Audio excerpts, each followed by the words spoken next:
This is Greg Strange with the latest in our IoD vidcasts on business affairs. And with me is the IoD Director General, Miles Templeman. Miles, Happy New Year. Capital gains tax was, of course, one of the big issues of last autumn.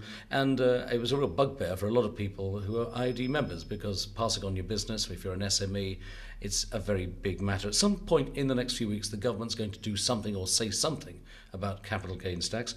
When do you actually expect an announcement? I saw the Treasury yesterday, and they didn't make it clear when an announcement will be made, but I think it's imminent. We're really hoping that their pause to think again about this whole area means they're going to make substantial amendments, but whether they do or not remains to be seen. Now, what do you want Alistair Darling to do?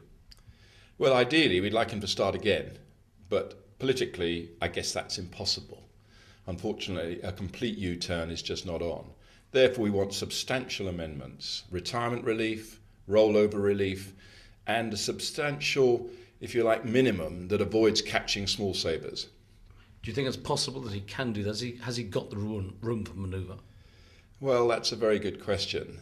He needs the revenue that the increased tax would bring. Corporate tax levels are high, but the overall economy is suffering a bit, so their tax take is likely to be down. So he hasn't got a lot of room to move.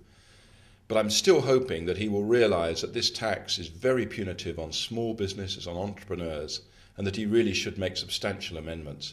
Now, elsewhere, there's been a lot of press comment in the last few days about the rules on residence here in the UK and how any changes to that might harm the city. It might not impact directly on IoD members, but it could have a very interesting knock-on effect. Yes, I agree with that totally. I'm very concerned that anything we do could harm the strength of the city. I know at times we always think, city guys make too much money, but actually they're a vital part of the economy. And if the government does anything to the tax regime that harms the strength and appeal of London, then the whole of the UK will suffer. So they've got to tread very carefully on this non-dom area. Going into 2008, how do you feel about it? Are you confident or are you slightly concerned? Or what's your general feeling? Presumably you have to be an optimist in your job anyway. Well, I try and be an optimist. I think we're right on the cusp, and all the feedback I get tells me that. Some people think it really could get a lot worse and that we're in for a hard year and a recession.